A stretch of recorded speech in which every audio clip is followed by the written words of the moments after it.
Hi, and good afternoon, everybody that's with us today for Virtual Thursday 2021-4. And I had a couple little situation with my controls guys that's with me. Are we on the PowerPoint slide? If you can let me know, please. Yes. Yes, you are. Thank you. Okay, welcome again, everybody, to Virtual Thursday 2021, our 4th edition. And we're going to go ahead and start rolling on this. And we're going to talk about reports today, some tips and tricks for you. My name is Mark Wolf, Lead International Trainer for Emergency Reporting. And with me, I have Tom Lewis, our Enterprise Training Manager, Greg Simmons, James Andrette, and Michael Fabian, all regional trainers for us. And I appreciate them stepping in. And they will be answering questions throughout the presentation today. So if you do have questions, please put them into the chat. We'll get to all of them, and we ask you to please stay on topic today. One thing I want to mention as well is in the handout section of your GoToMeeting controls, you should be able to download a document. I did download a job aid is what we call it, and it's a job aid for our reports based upon the training module. It gives you tons of information about those particular reports, so have at that. It's also available in the knowledge base. I want to mention some training opportunities that we always have here, Virtual Thursdays. They're free. We usually run these on the first Thursday at 1100 hours Pacific time. You can adjust that time for your time zone. We do provide online training. The basic starting point for that is 3-hour blocks of training with one of our trainers. And we do that online and customize those programs and presentations to meet your needs. We do provide on-site training, which has pretty much been on hold due to the COVID pandemic that's been raging across the whole world. We hope to get back on the road pretty soon, so stay tuned for news on that. Also, regional training academies. We have a few of those scheduled and a couple that I want to mention that are being rescheduled, and I don't know if they are rescheduled yet, confirmed 100%, but we'll let you know that the Regional Training Academy for Jacksonville, Florida is getting rescheduled. Austin, Texas in May is getting rescheduled, and firmed up currently right now is Philadelphia, Pennsylvania, June 8th through the 10th. Charlotte, North Carolina, August 3rd through the 5th. And I don't have a slide for it, but what we'll mention to everyone is that we are planning to an online training academy, and you'll see information about those very, very soon. For more information and to sign up for those, go to emergencyreporting.eventbrite.com. You can also go to our marketing website, which is straight up emergencyreporting.com. Go to the customer success section in the training and learning center, and you can find out more information about our regional training academies, or you can email us at training@emergencyreporting.com. And without further ado, we are going to go ahead and jump right into the presentation today. So today we're going to be talking about some report basics, and we want to get into and tips and tricks. The first place I'm going to go is, some of you may not know this, but we have recently in our administration module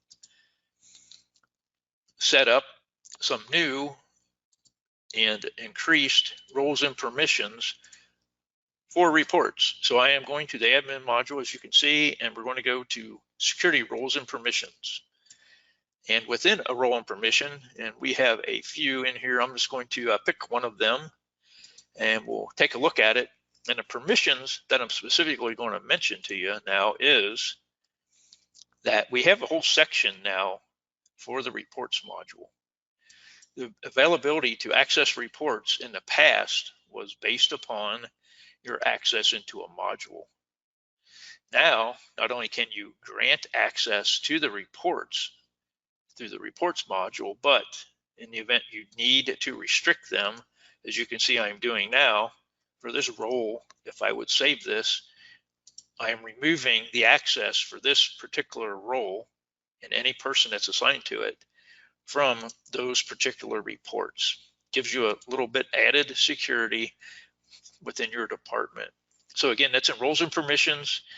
In a permission section, you do have some granular permissions for different modules. In this particular section, reports module of roles and permissions. So that's a starting point for you.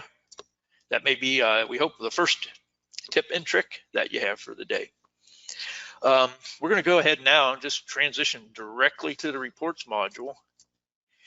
And I'll let you know, first of all, that we do have in our commercial site, which most of you use right now, 737 pre-built reports that are available for you to pull data from.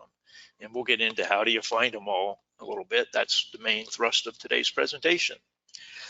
So basically, we're going to start out with letting you know that the reports are broke down into the category that the data is pulled from. So we have a section for administration, and basically every module is represented in here. Concerning group reports, if you see that, that's a special set of reports.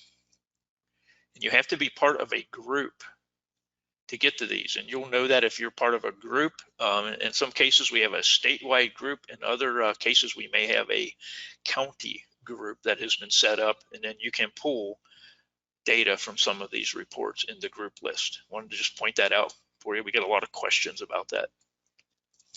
Hydrants, incidents, inventory, maintenance, occupancy, payroll, permits, training, and then our vision product if you have that in your particular account.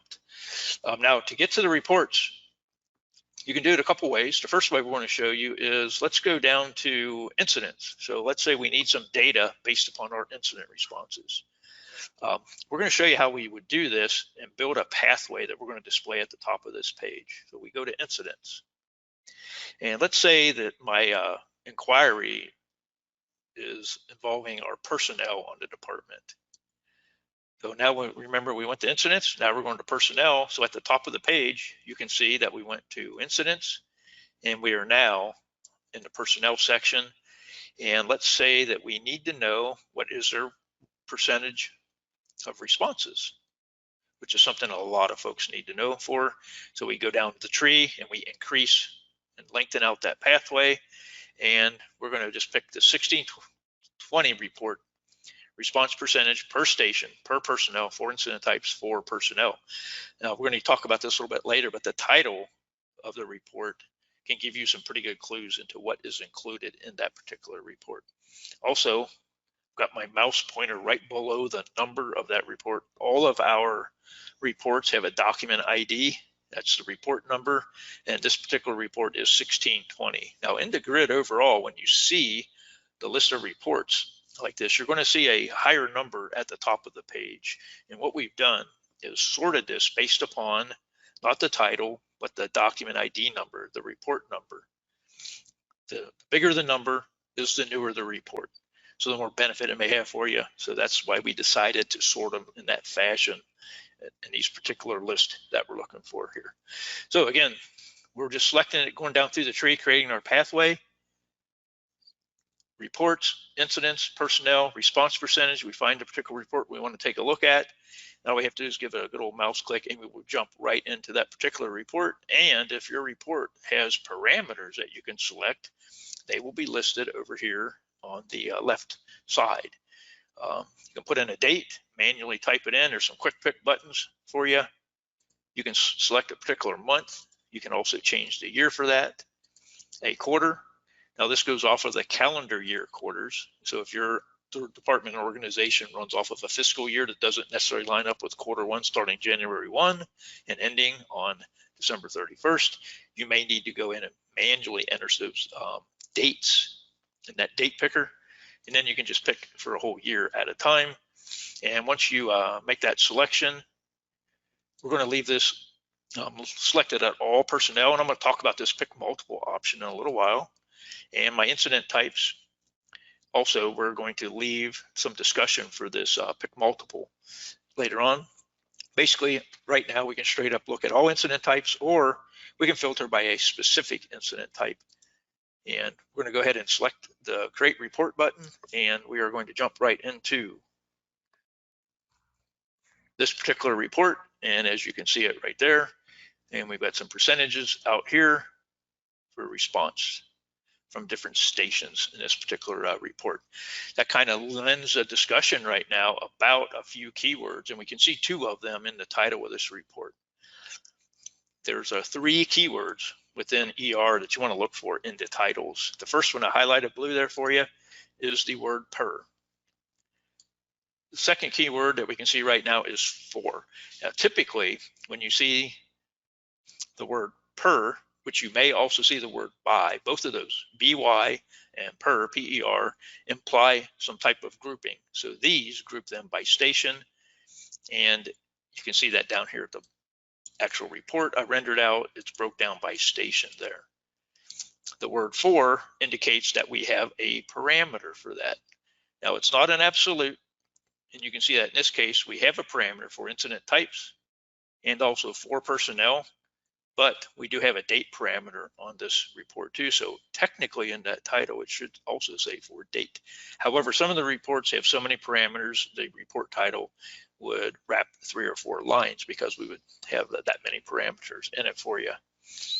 So that is getting to a report and a few other tidbits from just going down through the tree, searching for them through the module, and creating that pathway for you.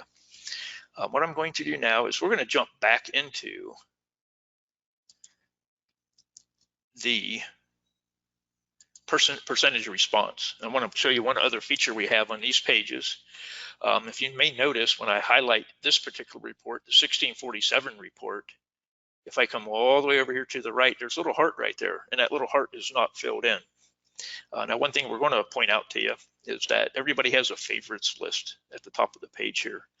If I would go into that, it would show you any report that I marked as a favorite. And how you mark them as a favorite is by selecting that the heart right there, just like that. And if I want to do the 1620 report, the one we were just looking at, I can select it right there.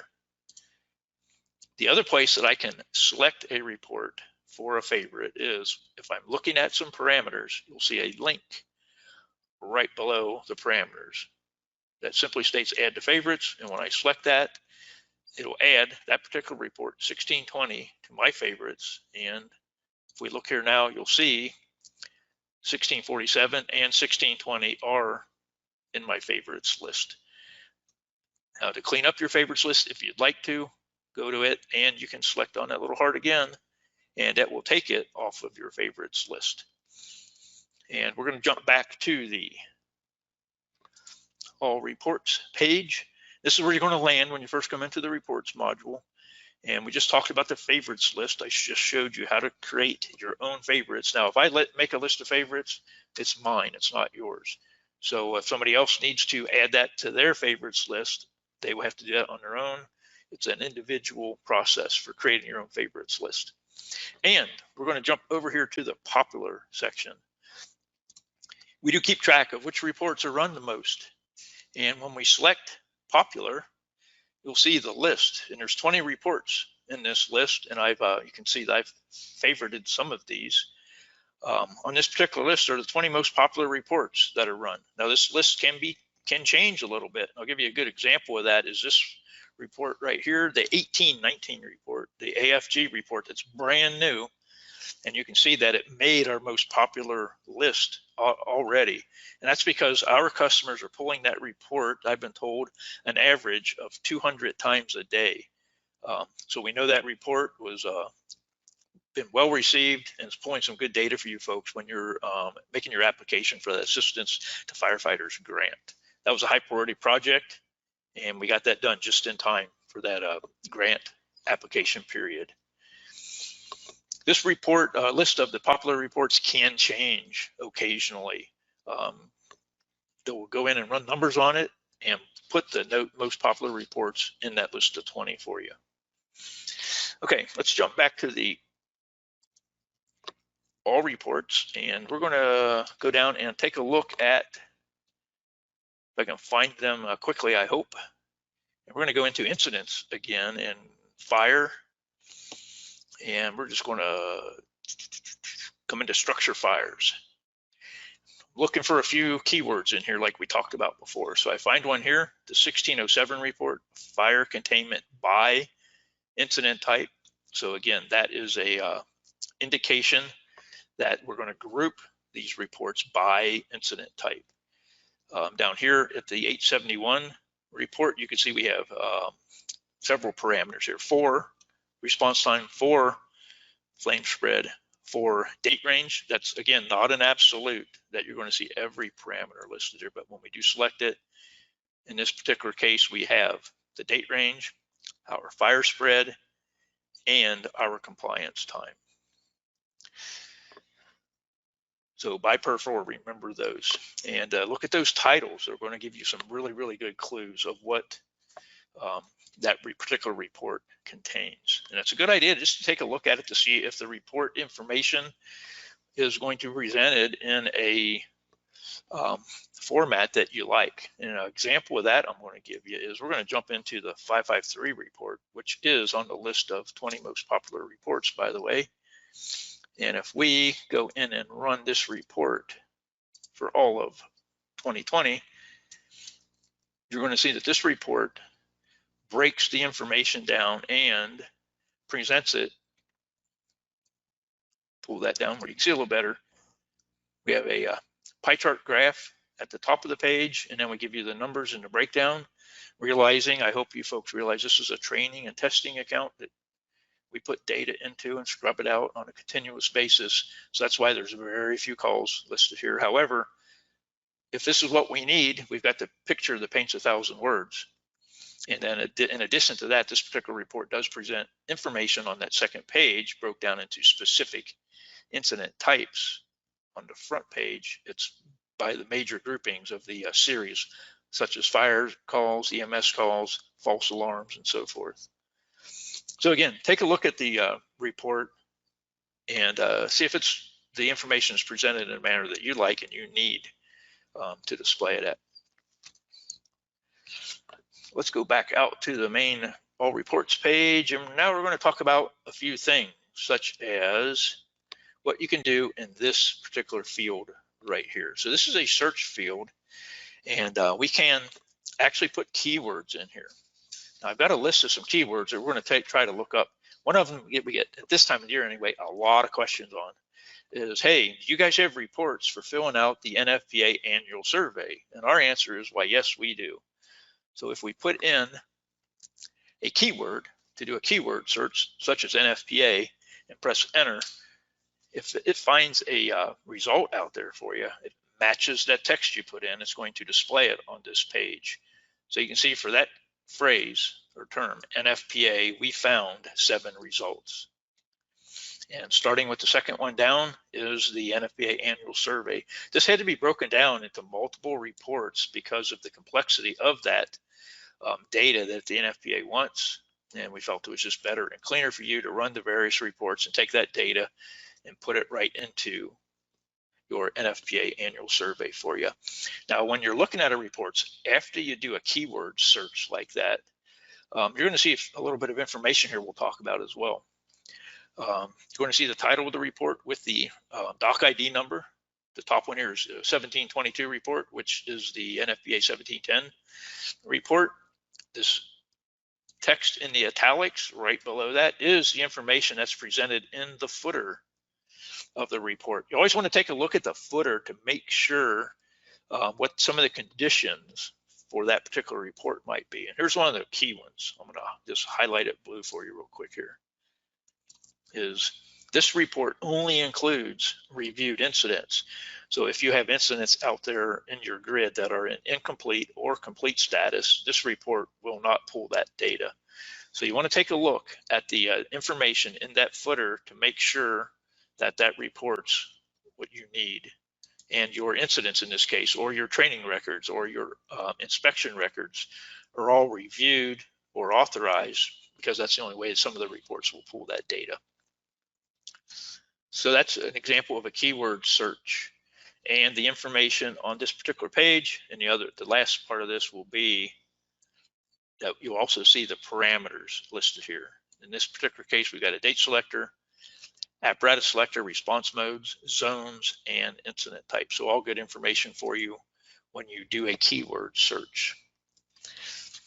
So I've got a whole list of some keyword searches that we're going to take a look at. First of all, our new report, which is the Assistance to Firefighter Grant Report. I'm just going to type in AFG and press enter.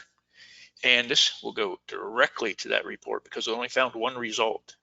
I'm going to give you a little bit of information about this report now. This is brand new out of the box, as they say here in Ohio. When we run this particular report, it's broke down into the data you need for your AFG report, for the department characteristics, your call volume data. This report centers around that. And what I'm going to do now is point out to you is, I think right now, if you're submitting for the AFG, I don't know if actually, because I'm not directly employed by the fire department anymore, or is it looking for the 2021 report or the 2020? Because this will go back. 2021. Okay, so it's the 2021 grant application period. So I did this right. And you can see, let me download this so we can see it a little bit better. And we'll talk about it here. This will show you your run data. Now my year is 2021, so it showed me my run data from the 3 previous years. Broke down into all this section. We did a lot of work on this. This again was somewhat of a difficult report to generate data for because of how they have the information formatted here, but we got it done.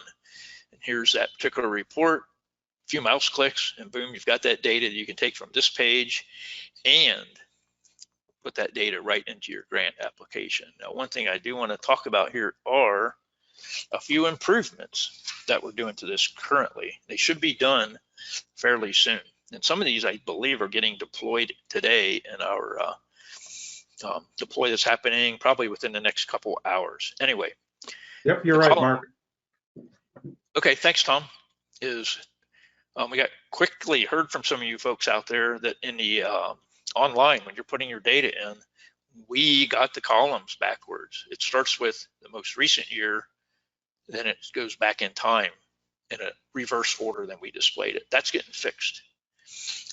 If you make a lot of calls, there was a long wait time that was totally unacceptable. They're improving how that pulls the data to improve that wait time to make it shorter for you. There was some confusion and some information on the mutual aid provided or given data that we're cleaning up, which should make really, really solid numbers for that. And I will show you in the call volume general, and there's another section down below about EMS calls. In the top one here, call volume B, how many EMS BLS response calls. When we originally produced this, we did not include the incident action code of 31, which is provide first aid and check for injury. So we're adding that to get you better data on that. So it's on that particular coding for the action taken, 31 or 32 will display data for the BLS, and code 33 provided ALS will be in that line C, EMS ALS calls you had. Now down below, you'll also see some information. Some of it may be similar down here in the EMS service incidents section down below here.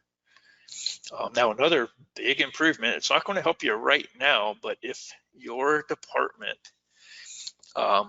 performs community paramedics services out there in your community, there is a couple questions on here that relate to community paramedics calls. It just so happens, even if you have an MSIS-3 on your particular account, which is our electronic patient care report, a lot of the states do not have a coding section for indicating you went to, it was a community paramedic call. So how we've got around this, and you can see I've got a number out here, one of those. And I've got one down here too, because in the EMS section, how many community paramedic calls is down here. We've got a 1 here. So to let you know how this is working within the system, how our software engineers designed this is we've got a couple things that you need to know. So we are going to jump over to this other tab, and we are going to go to the admin module and to user-defined fields. And I've got one in here. It's this one right here. We're going to take a look at it for you. So if you set your custom question up like I'm showing you right here, was this a community paramedic call? And that text is identical to that. and you set up answers, whether you have a single selection set up, that's what I would recommend, or if you can use type in. What it's looking for to pull data into that particular field is a yes answer. And it has to be that exact text. So we just made this one up. You've got a selection for yes and one for no. So when you select yes for that, you're going to get data pulled into that field. But the third element that you need for that to display that community paramedicine call is your incident type. The incident type needs to fall within the EMS call types, starts at 300 and goes up to 399. So as long as your call is with that call type, your incident type 300 series, you've got the custom question in correctly, and you have a yes selection for your answers to that, it's going to pull data for that particular field and help you out with that report and pulling data for it. So that is the AFG. I wanted to point that out for this. This report has been well received, and we appreciate the feedback we've got from our customers, and we will make a few improvements to that. You should see those later on today. Okay, let's go back into the reports, and we are going to go through a few of the favorite keyword searches that we have. A couple of mine are, if you're looking for NEMSIS 3, our patient care reports, if you're a EPCR customer, N3, press enter, and you'll find 15 results for that. Now, just because of how the reports were put in and titled, things like that, you can see this doesn't say NEMSIS 3 out here, it says N3. We shortened it up a little bit. So you may need to do a couple different searches for patient care reports. N3 is one of them. The other one you might want to type in, and by the way, this search field is not case sensitive. Another keyword is NEMSIS. When we select that, you'll see that we have 90 results for that. So we have a tremendous amount of reports based upon our NEMSIS data. Either search for the word NEMSIS, N3, or both. Another favorite, I think this is one of Tom's favorites, keyword search is just the word patient. When we select that, we get 66 results back, and where the system is doing is looking down here in the title and then the footer for that word, and there it is buried right there. So when it finds that, it will put it out here into our results. Another good keyword search, I use this quite a bit myself, is the word zone. So if you have incident zone set up, we have that 4-zone parameter, it's going to pick that up and put it out to here. Another one of Tom's favorite is the word dispatch. You see we get 86 results for that. And you'll find out a lot of these particular reports, if you search off a dispatch, have something to do with compliance time, whether it's a turnout time, total response time, some type of time for that. Another favorite of mine is the word custom. Used to use this quite a bit when we're searching for reports based upon custom questions. Now, however, we're getting a lot more results back, and we don't have that many results for just reports that have custom questions or custom fields in it, because also we have now built a lot of custom reports. This report is fairly new. The Kentucky Training Report version 2 is a custom report that we generated for our customers down in Kentucky. Now, if we have a next example for you is that this is a custom report. The 1829 report is a custom report for LOSAP.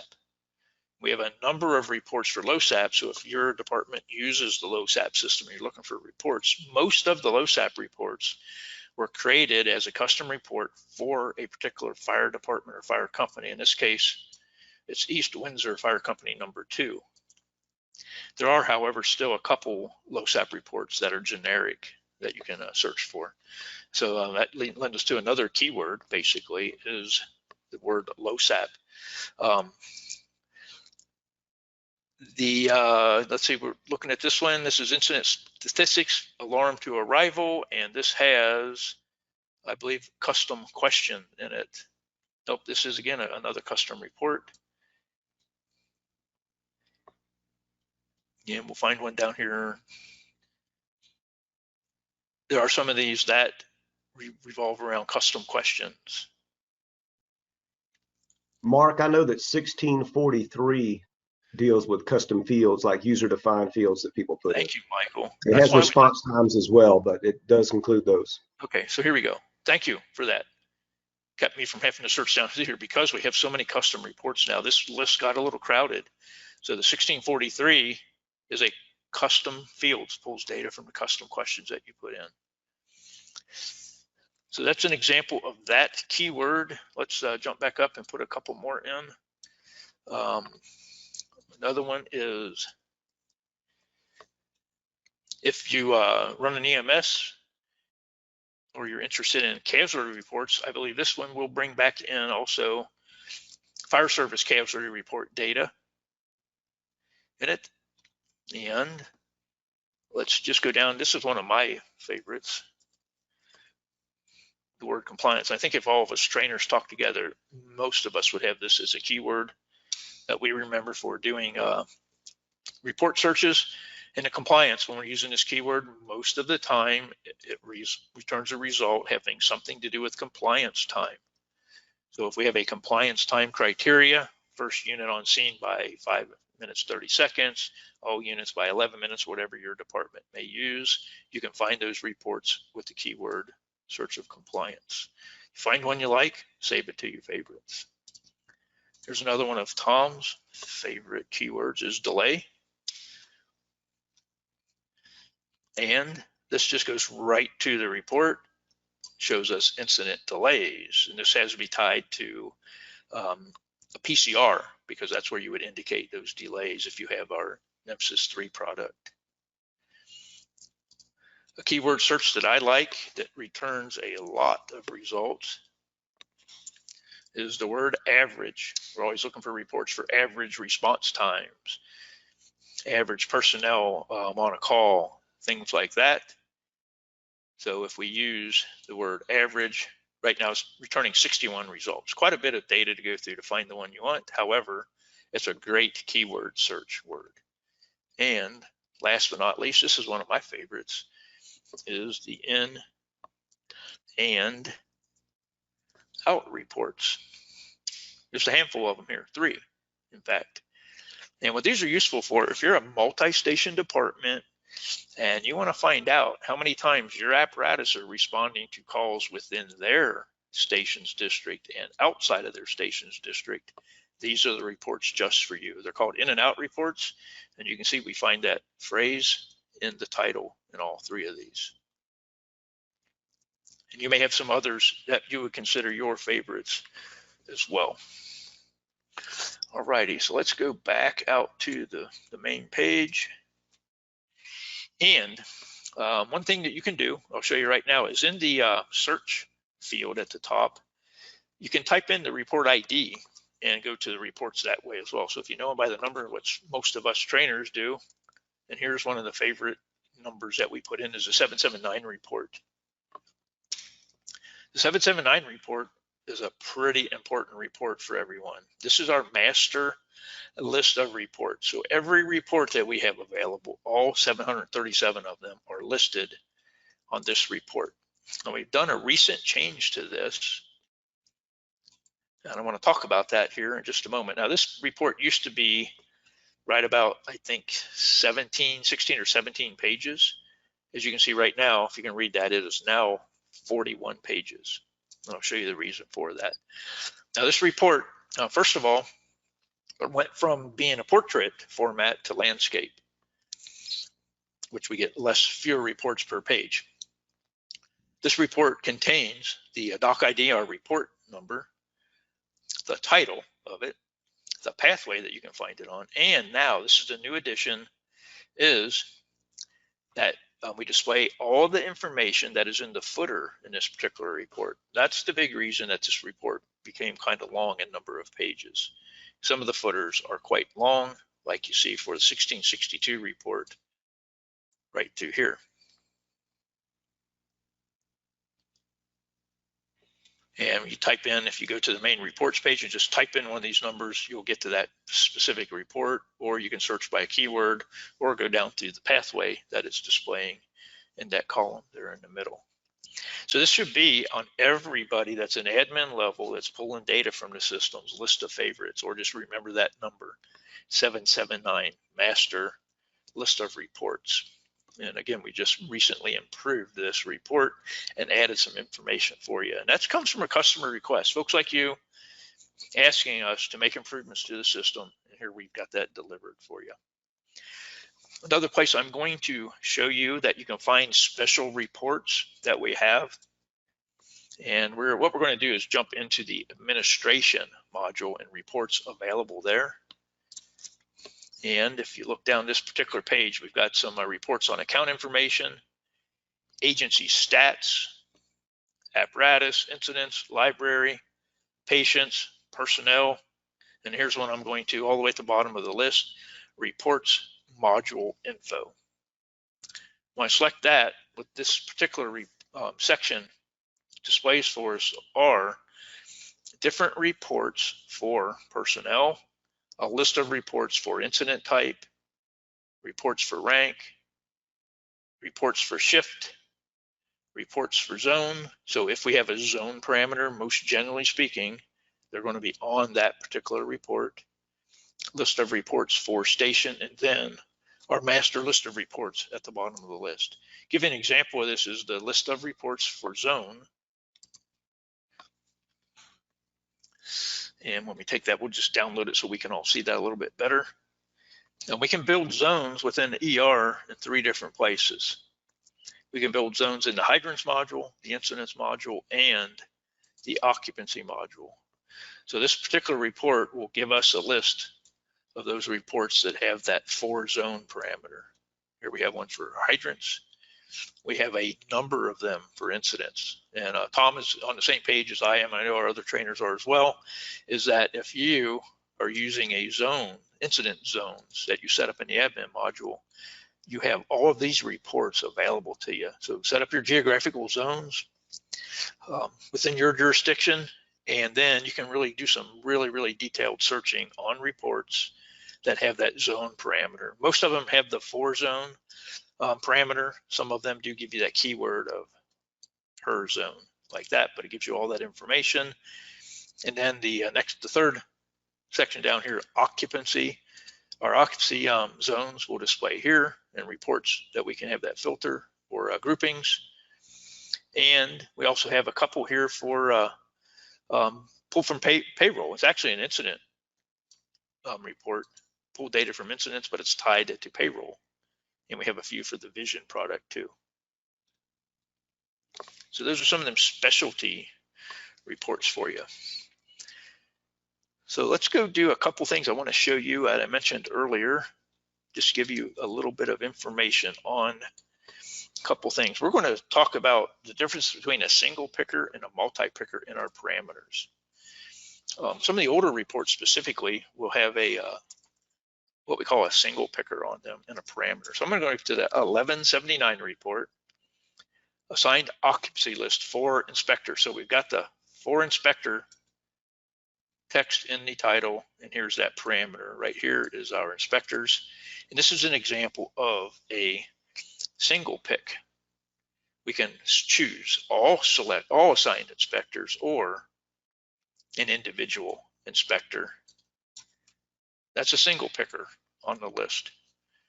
So here I picked James as my assigned inspector, and the report rendered out the data where the occupancies are assigned to him as the inspector.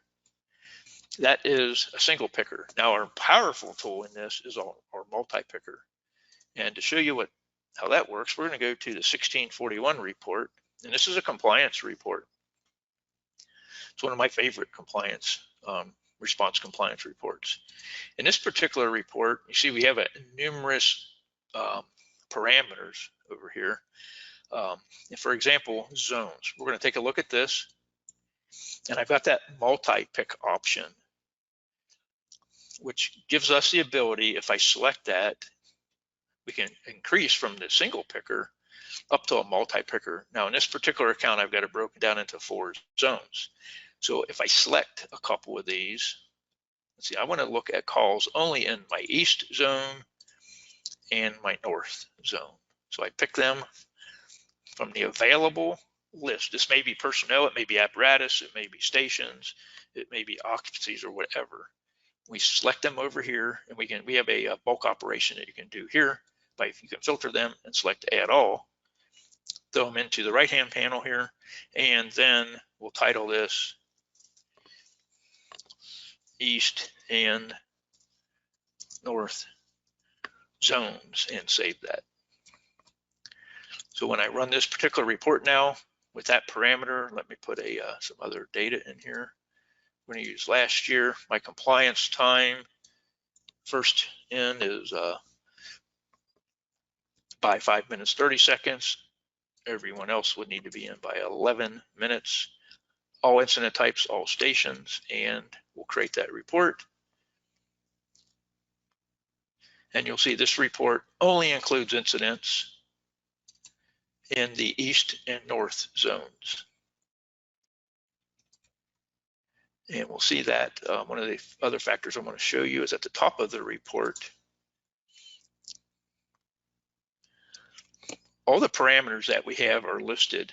I'll highlight them for you right below the title. And if we've got data that we pick in those parameters, it's going to display that up here.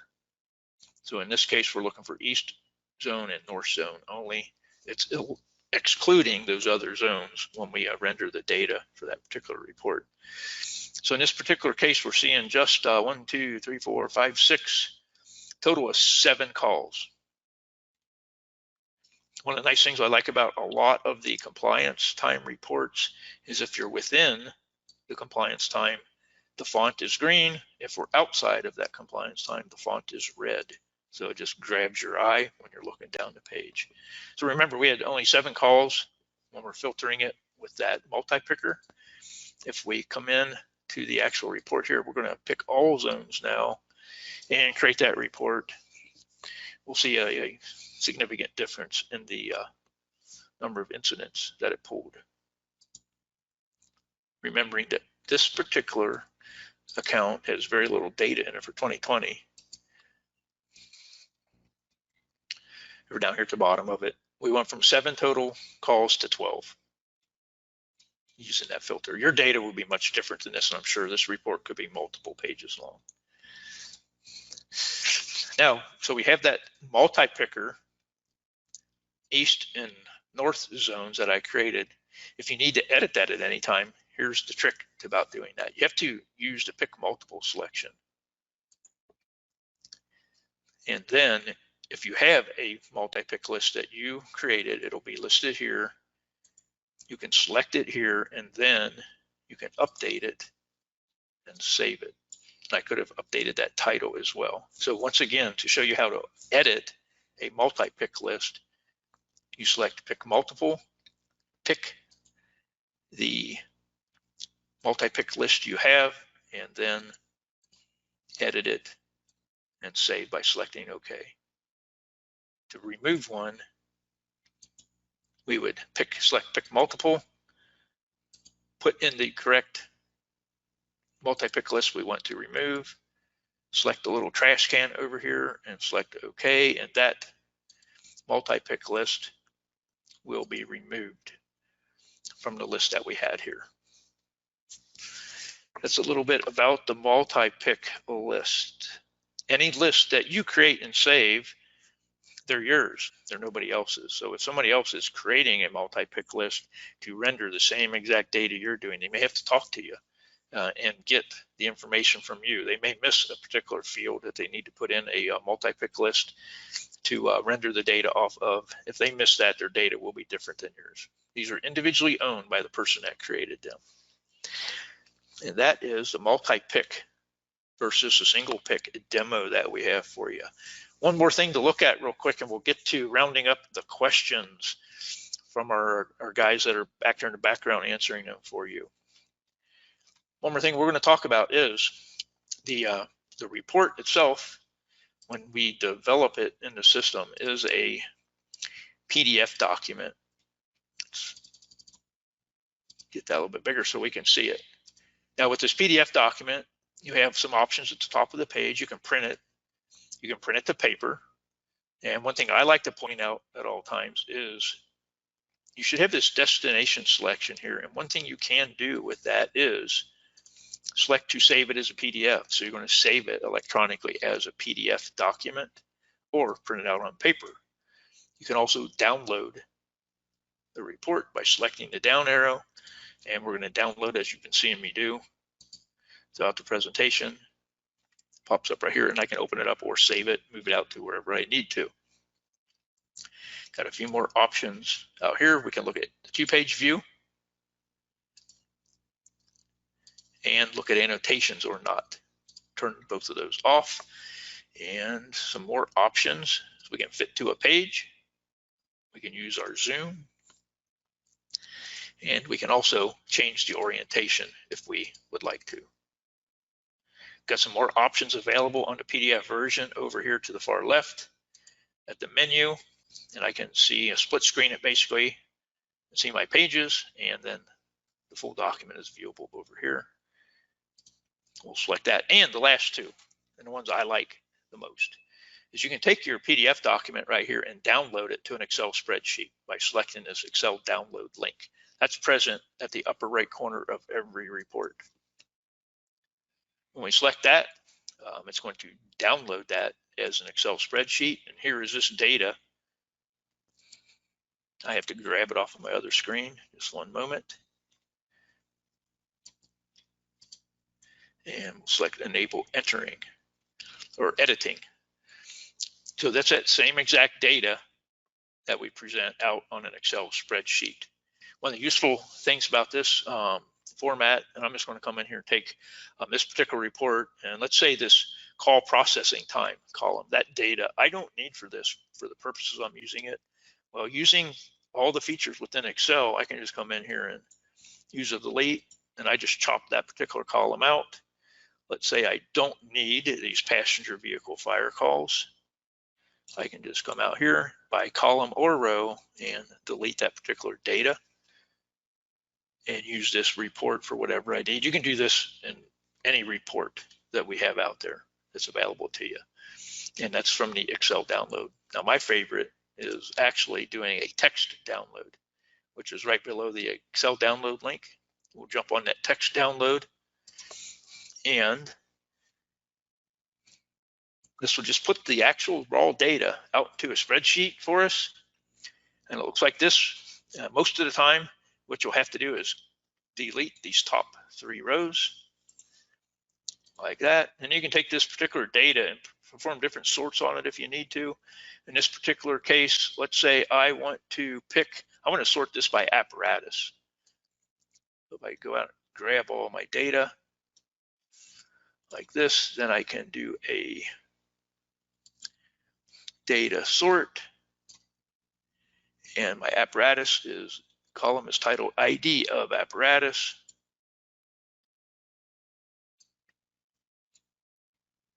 And there it is right there.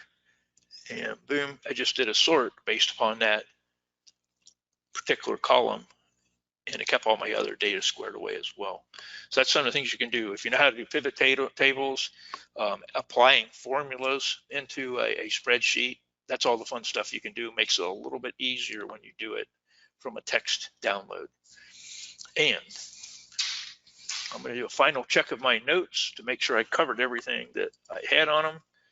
And I will take a pause here and ask my coworkers out there, do we have any questions or things that we need to talk about? Do I need to maybe change presenter to one of you guys? No, I think excellent job once again, Mark. You nailed it. I think we've answered all the questions that have come in. He was all over it. And one thing I want to mention that we just ran across, that if you run reports, and again, you have to be an admin for this, but if you run reports 1321, that's 1321, or 1280, 1280 for your apparatus list, and you notice there's like blank rows, chances are you have archived apparatus, which means you'll need to visit the maintenance module, go to apparatus, and there is a banker's box icon in the upper right corner, and you will be able to see if you have any archived apparatus, and you can purge them completely from your system so that those reports no longer pull those ghost apparatus. So two of us were tackling it. I don't know who else on the training team was helping, but we both came to the same solution with Mike Wood, and he's good to go. So whoever was my wingman on that, thank you. And Mike, I hope that helped you out. So thanks, Tom. These are what he's talking about right here. I went to that archived apparatus section. I've got 3 ghost apparatus right here. And if you look back on the report, you'll see that right at the top of the page. That's them right there. And there's a couple other vehicles that are archived out there. I believe it's this, might be small text for you guys, P101, that I don't know why somebody archived that. However, that's out there, but it pulls it on this report because this report is pulling archived apparatus, something we maybe need to get to the footer there. What do you think, Tom? I'm sorry, I was reading the question. Say that again, Mark. There's no data, no information in this footer. That'd be an excellent opportunity for us to get some data. Yeah, let's write that. Let's write that up. I know Brittany and her team are pretty responsive to updating those footers. 1321 includes archived apparatus. 1321 footer. Got it. Okay. Perfect. Anything else from any other trainers that are hanging out there today? I appreciate, again, all of you folks for being with us today, and appreciate everybody for attending.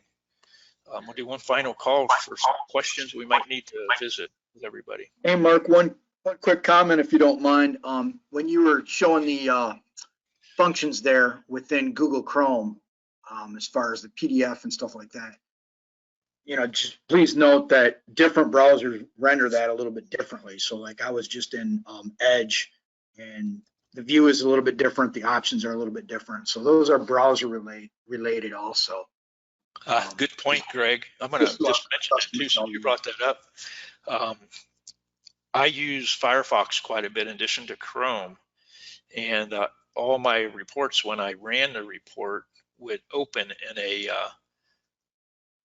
Adobe Acrobat window separate from the browser window, and there's a setting in Firefox, I can't remember how to get to it, that you can change that it brings the reports up just like they are here in Google Chrome. So take a look at that. If that's the case, you're seeing that, you don't want them to, you want to see them right in the same page here, there's a setting for your browser, like Greg was saying, that you can change. And I appreciate you reminding me of that. Thank you. No worries. And there is a question out there from my friend Tony Lilo, and regarding printing an incident report. And this is something I've noticed myself, Tony, that I actually did talk to our reports team on. And basically that's just because the PCR portion of the incident report has been updated to what we call our V6. The rest of the incident report is still in what we call legacy format. And so I think what's going to happen, or what I've been advised by the reports team, is they expect that once you go to the print function after we've updated the incident to the new V6 module, the new look of things, all of those incident reports will print out the same. So that's what you're noticing. And what Greg is talking about is I just ran this report on it wasn't a fire type incident, but it was the incident type is 461. So it's not an EMS call. There's no patient care report on it. It renders it like this, puts it out here to a tab, and it's that data in your browser that you then can print out if you need it on hard copy. The difference between the two is if we go back out to the grid, and I'll find one here real quick that's got a patient care report, such as this one, and to remind everybody, all this data in here is false data.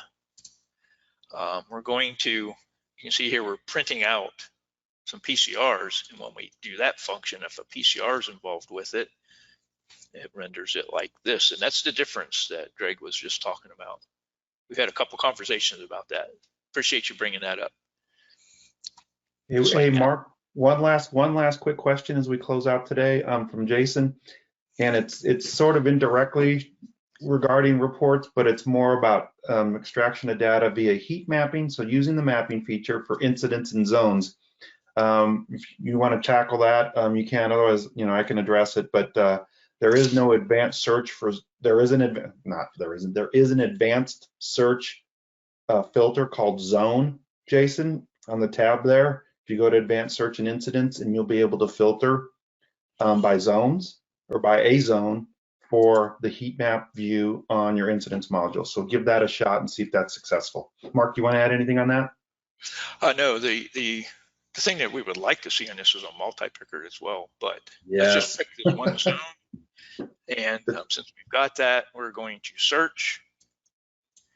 And guys, keep those feature suggests coming in on our community forum, because we love to hear things that you'd like to see. And it's a direct line to our product owners, and they see those, and then you can vote them up, and it's still listened to, it's still looked at. And so like Mark says, having, we discover things that, it'd be cool if, it'd be cool to have some new things in here, but when it comes from our customers, it's even more meaningful. So definitely visit our community forum via the support button and chime in with your feature requests. We really appreciate that.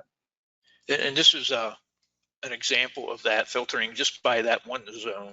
The map looks like that. And if you can just kind of burn those little heat map into your brain there, what we're going to do is go back, and I'm going to change that zone from east to north, and we'll run a search.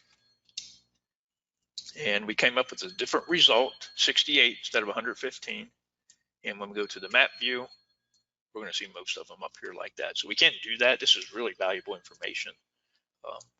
I always pump that up. This mapping feature and the ability to run these heat maps for incidents is extremely valuable data for your admin folks and people doing planning for your department, for example.